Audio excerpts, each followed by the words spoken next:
মুসলমান নয়। মুসলমান ইমানের দাবি নিয়ে স্কুল, কলেজ, ভার্সিটি, আপামর জনতা যেমনি করে রাস্তায় নেমে আসছে, এই কথাই প্রমাণ করতেছে মুসলমান এখনো জাগ্রত আছে। জোরে বলেন ঠিক কিনা?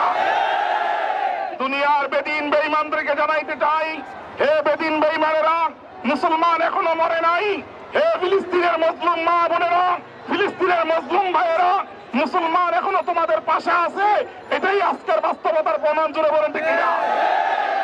সংগ্রামী তৌহিদি জনতা, আমরা আমাদের ইমানের দাবি নিয়ে এই কথা প্রমাণ করতে চাই যে আল্লাহর কোরআনে আল্লাহ তাআলা বলেন, ইয়া আইয়ুহাল্লাযীনা আমানু লা তাত্তাখিযুল ইয়াহুদা ওয়ান নাসারা আউলিয়া।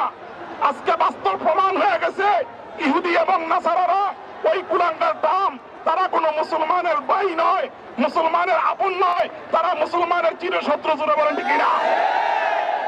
আজকে ওই ইহুদি ট্রাম্পের মদদে, তার সাহায্যে মুসলমানের রক্তকে চুষে খাইতেছে নেতানিয়াহু। কিন্তু জেনে রাখো এই কথা, আল্লাহর আবাবিল এখনো মরে যায় নাই, এখনো চলে যায় নাই। আল্লাহ তাআলার আল্লাহর নবীর চাচা যেমনি করে বলছিল যে আমার বকরিয়া আমাকে ফেরত দাও, বাইতুল্লাহর মালিক বাইতুল্লাহকে রক্ষা করবে। আমরা বলতে চাই বাইতুল মাকদাসের মালিক এখনো জিন্দা। জোরে বলেন ঠিক কিনা? উনি চিরঞ্জীব, চিরজীবিত, উনি ছাড় দেয় কিন্তু ছেড়ে দেয় না।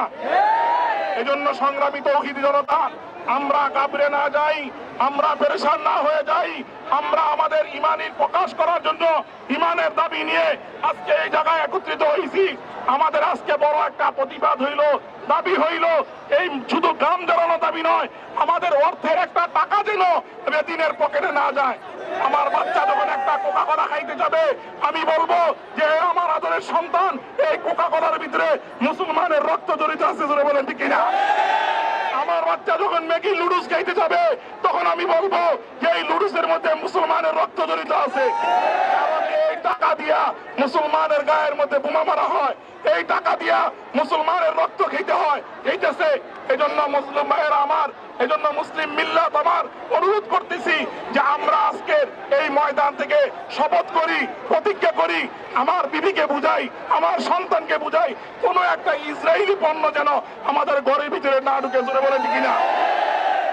প্রয়োজন বোধে ওয়েবসাইট থেকে আমরা ইসরায়েলের পণ্য কি কি আছে এগুলো একটা কাগজ বের করে আমাদের ঘরের দরজায় লাগাই দিব, যে এই পণ্যগুলো যেন আমার ঘরের মধ্যে ঢুকতে না পারে।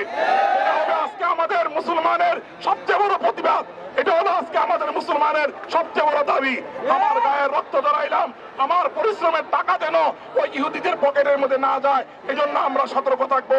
সবাই আল্লাহ তাআলার কাছে কায় মনোবাক্যে দোয়া করব, আল্লাহ তাআলা যেন মুসলমানের এই রক্তকে বিফলে না দিয়ে, গ্রামকে বিফলে না দিয়ে, মুসলমানের ফিলিস্তিনকে যে আল্লাহ তাআলা বিজয় দেয়া দেয়। জোরে বলেন ঠিক কিনা? নাসরুম মিনাল্লাহি ওয়া ফাতহুন করিব।